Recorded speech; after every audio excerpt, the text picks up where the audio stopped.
Cuando los padres de Polifemo lo vieron por primera vez, no pudieron reprimir las arcadas. El niño tenía un solo ojo. Sin hallar soluciones para hacerlo presentable, las dos deidades lo abandonaron en la cueva, donde había nacido.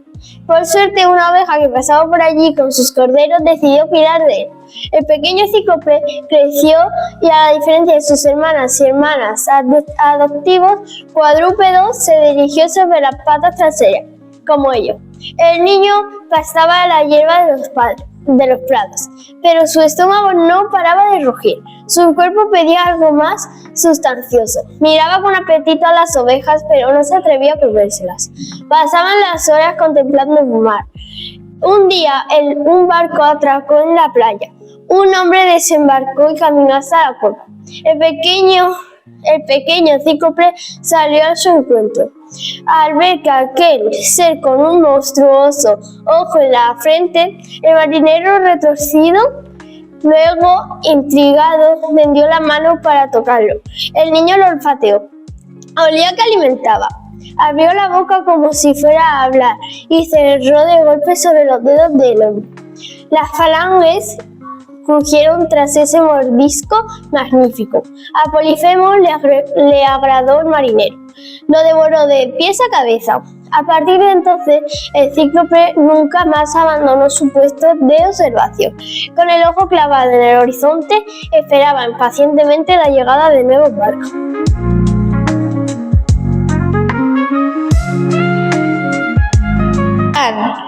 Lungri pasaba los días tranquilamente a la orilla del río, que lo había visto nacer. Como su madre solo había traído al mundo un cachorro, no tenía ojos más que para él. Solía llevarlo de un sitio a otro agarrándolo de la piel, del cuello. Es preciso aclarar que el pobre era cojo y le costaba caminar. A pesar de ello, la madre no cejaba en su empeño de que creciera grande y fuerte. Para conseguirlo, cazaba hermosas presas y se las llevaba para que comiera hasta hartarse. Mientras el pequeño devoraba su comida, ella le susurraba al oído que siempre estaría a su lado. Una mañana, su madre lo despertó de forma brusca. En el aire flotaba un intenso olor a quemado. A lo lejos, un incendio provocado por los hombres devoraba la selva. El joven tigre corrió tan rápido como pudo, pero sus esfuerzos resultaban insuficientes. El peligro se aproximaba. De repente sintió que una mandíbula se cerraba en torno a su cuello. La tigresa cargó valientemente con él varios metros, hasta quedarse sin fuerzas. En una última acción desesperada, lo arrojó al río. Lungri contempló aterrado cómo su madre desaparecía entre las llamas. Sus ojos se llenaron de lágrimas. Para sobrevivir, el pequeño huérfano primero se alimentó de carroña, después pasó a atacar rebaños indefensos. De este modo, el felino cojo creció hasta convertirse en el temible Shere Khan. Se prometió a sí mismo que ningún hombre saldría vivo de su selva.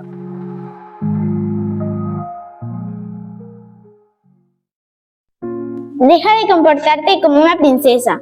En un juego no existen las princesas, le repetía su madre. Cuando era más que una joven carta, Elizabeth gritaba y se revolcaba por el suelo hasta conseguir lo que quería. Su padre, el rey, tenía un gran corazón, pero crecía por completo de autoridad. Así que cedía ante todos los caprichos de su hija. A los 6 años, la chica ya tenía su propia sofá.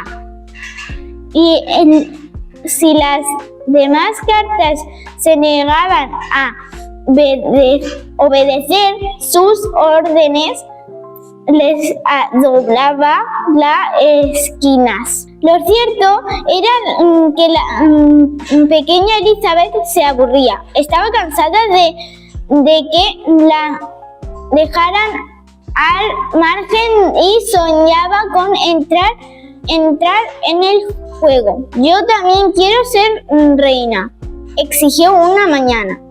Por una vez el rey puso a su hija en su sitio. La reina es tu padre. No puedo robarle el trono. La princesa creció avergonzado, una inmensa frustración en el corazón. Un día, mientras su madre tomaba el aire en la terraza del castillo, acodada en la balustrada, Elizabeth la empujó. La pobre carta madre rodó escaleras abajo y aterrizó en rosas blancas. Sus flores favoritas, literalmente, doblaba por la mitad. La reina de corazones tuvo que ceder a su puesto a Elizabeth, quien se convirtió en la soberana más joven que el mundo haya conocido, sospechando que su culpa en aquella fechoría. El rey inició una tabla contra su hija. La nueva reina lo tachó de loco y terminó encerrándolo en las mazmorras.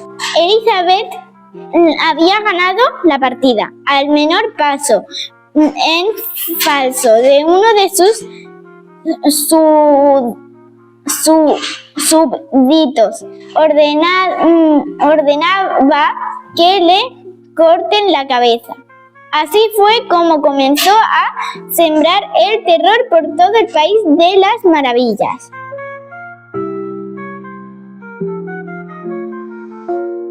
Al amanecer, la joven bruja brotó de su lecho de musgo como una seta.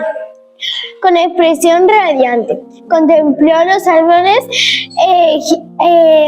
figados que se erguían ante ella, los zorros y los conejos, sin atisbo de temor, salieron a su encuentro, descalza, con las manos desnudas. Trepó por un tronco y se posó en la rama más alta, no lejos de una ardilla. A un lado, el bosque se extendía hasta la ladera de la montaña. Al otro, la ciudad invadía la naturaleza. La muchacha, acompañada por sus nuevos amigos, se aventuró en esa dirección. Por el camino vio como un hombre escondía un objeto bajo el mantillo y se marchaba a toda prisa. Un confiado tanuki se acercó y de repente un lazo se cerró en torno a su cuello. Mientras liberaba al animal, la bruja se dijo que aquel hombre no podía haber sido tan cruel a propicio, pero al cabo de un rato, un segundo cazador furtivo entró en el bosque e instaló una trampa identificada. Pronto llegó un tercio y luego un cuarto. Cuando la niña vio a este último, entró el cólera, caminó hacia él, ocultando su rabia tras un rostro sonriente. Llegó a su altura, abrió su enorme boca y engulló su cabeza. La bruja disfrutó de aquel sabor y sintió que la nutría de una fuerza increíble. Sus sentidos se agudizó, salivó al pensar en todos los cazadores que podrían zaparse en adelante. Solo debían practicar su apariencia inocente, dulzura y bonita para que permitieran que se acercasen a ellos sin sospechar.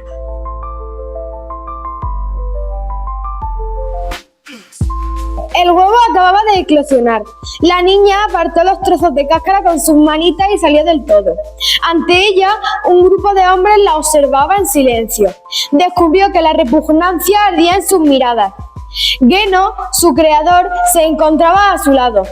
El dios supremo la presentó Yedo de Wall, la madre de la calamidad.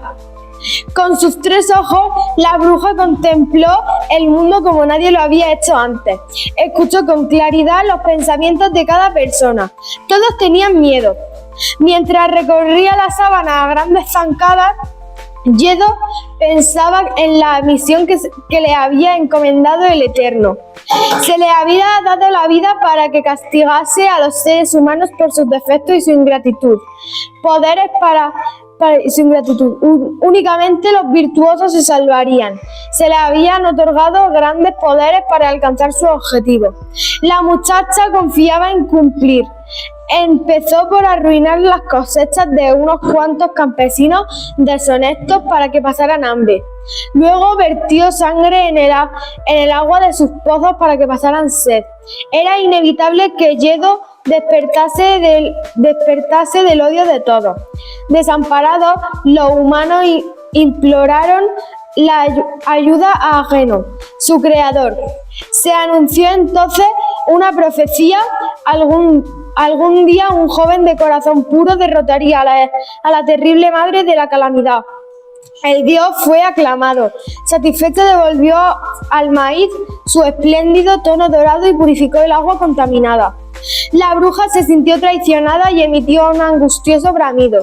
Ese grito decidió su destino. Continuaría persiguiendo a los seres humanos por placer, sin volver a acatar jamás las órdenes de nadie.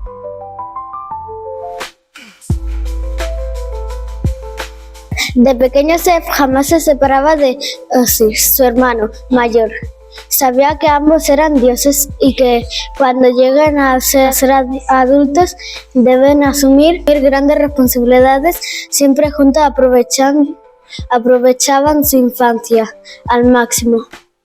El Nilo y los desiertos alrededores eran su campo de juego. Uno se divertía con el trueno y el rayo, y el otro con la vegetación y el agua. Como todos los hermanos, a veces discutían, pero al final se reconciliaban y acaban haciendo las paces. Un día Seth se enteró de que su padre planeaba una nueva distracción para su hermano.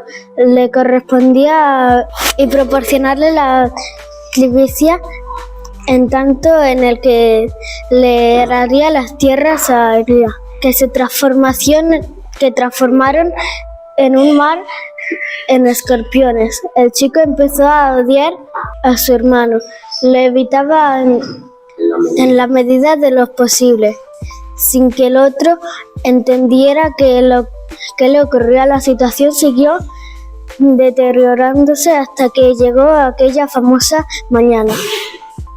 Seth fue a buscar a Oris, que estaba en la orilla del río. Al sentir sus pasos El hermano mayor se giró y lo recibió con una gran sonrisa, como en los viejos tiempos. Correctaron y se rieron juntos. Luego Seth le propuso un reto: meterse en una pequeña ánfora que portaba consigo. Su hermano irritado aceptó el curioso desafío y se colgó por el cuello el recipiente. Entonces Seth lo tapó y arrojó el agua, esperando que de ese modo ser único en recibir los favores de su padre.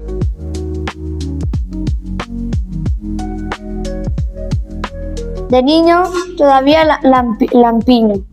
Pierre era un auténtico angelito. Era tan bueno que sus padres no dudaban de dejarlo solo durante semanas mientras ellos se ocupaban de sus asuntos. En la inmensa residencia familiar, el pequeño solo tenía la compañía de los criados. Se encerraba en su habitación y apenas abría la puerta para recoger la comida. Las idas y venidas que escuchaba a lo largo del día intrigaban, incapaz de resistir la curiosidad.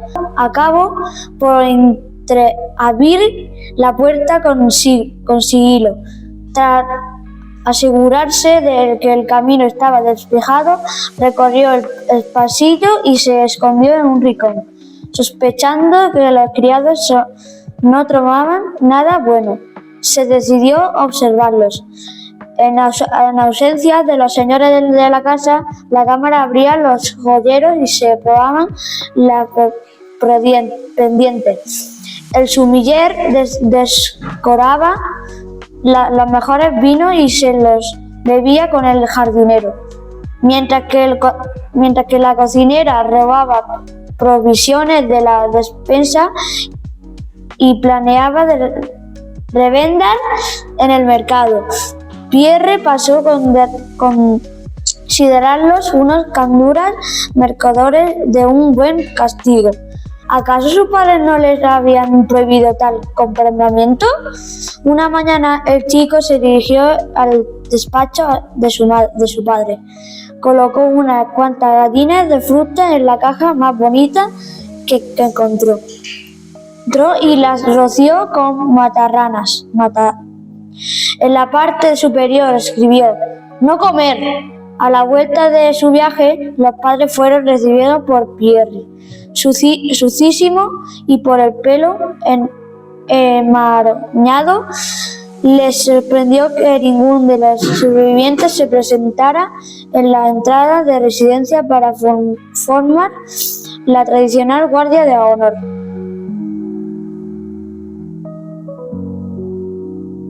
La llanura color arcilla volvía a estar en calma. Una tormenta impetuosa había traído consigo árboles y castillos, ríos y puentes, campos y molinos, también animales. Había brotado un nuevo mundo como por arte de magia. Una niña surgió de la tierra verde, con los ojos como platos. Se maravilló ante las preciosidades que la rodeaban. Se acercó decidida a un tulipán y le preguntó su nombre. Como la flor permaneció en silencio, la aplastó con el pie y continuó su camino. En el bosque, conejos y ardillas huían a su paso. Por más que les ordenaba que regresara, los roedores la ignoraron. Así que taponó las madrigueras de los conejos y lanzó piedras a los nidos de la ardilla. De pronto otros animales atrajeron su atención. Unas crías de mono hacían piruetas en el cielo. Dio un salto para atrapar a uno, pero los primates, que tenían muy mal carácter, la arrastraron por los aires y la arrojaron al interior del agujero. El agujero era profundo y no había ni pizca de luz. Aterrada, la pobre niña empezó a gritar y a moverse de un lado a otro hasta que se golpeó la cabeza con una raíz y perdió el conocimiento. Cuando se despertó, comprendió que a partir de ese momento sería tuerta. Su miedo dio paso a la ira. Se armó de fuerza para trepar por las paredes de tierra y lograr escapar de su prisión. Llegó a tientas a una imponente mansión en donde decidió pasar la noche. Mientras deambulaba por los oscuros pasillos, descubrió una inmensa biblioteca que atesoraba los antiguos grimorios. Fascinada los devoró.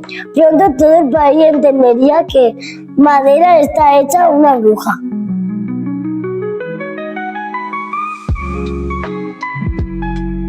En su mesa de tejer, la aprendiza recordó las primeras enseñanzas prodigiadas por su madrina. Para conceder un destino excepcional, debería utilizar hilo de seda. La lana aseguraba una existencia acomodada y el limo conducía a una vida bohémica. Pero en su cabeza inquieta rondaba una pregunta. Devorada por la curiosidad, la pequeña hada decidió transgredir la terminante prohibición. Iría a comprobar con sus propios ojos cuál era el resultado de su trabajo. A lomos de su dragón se dirigió a la casa de uno de los protegidos a quien había concedido el don de la belleza. Al descubrirla, el hombre de rostro angelical arrojó violentamente una lanza contra su montura. Fallando el blanco, por poco, decepcionada de tan desagradable recibimiento, ordenó escupir al animal.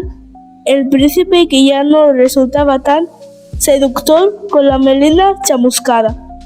El hada prosiguió su camino hasta llegar al camerino de la joven artista, a la que había dotado en un vibrato digno de un ruiseñor. La cantante, por desgracia, observó con fastidio el atento de su visitante y le cerró la puerta en las narices.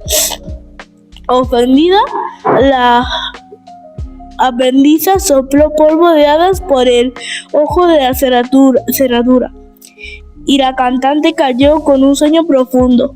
Cuando despertó, su voz recordaba la de un pato.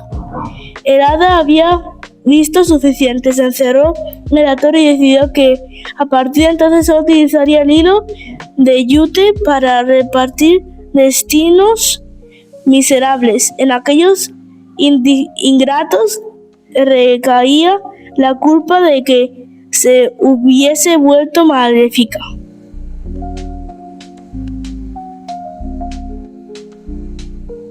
Desde el momento en que Malvina lanzó su primer berrido, su padre no le quitaba los ojos de encima, aunque el rey estaba satisfecho con su hijo, compuesta por varones fuertes y sanos.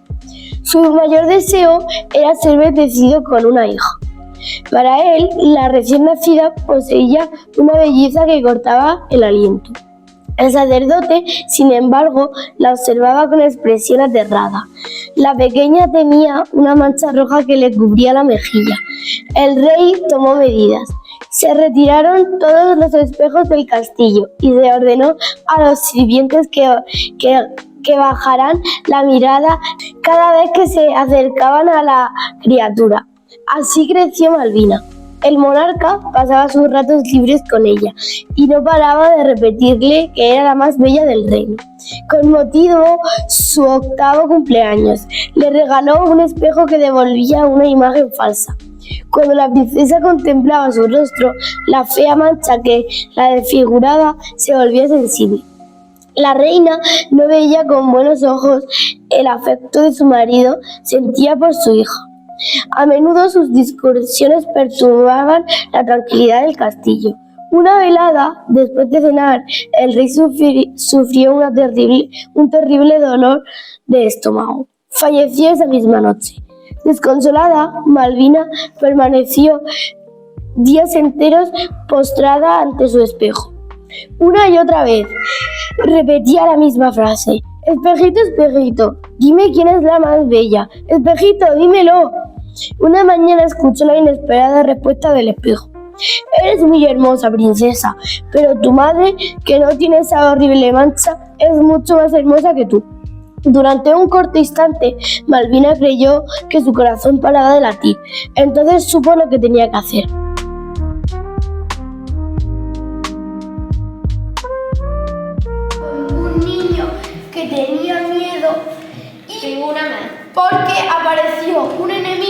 y se murió. Pero Paula, ¿tú puedes sacar una interrupción? Y se murió. Sí, se puede, se Y puede. se murió. Porque se fueron por caminos separados. Con un anillo, la princesa Perdió su tiempo a la sabiduría de la maldición. Una persona anciana que decían que era la reina caminó hasta, madre mía, hasta el corre, hasta la torre que había una reunión de una discusión. Algo se descubre, sí. Sí, algo se descubre. Se descubre.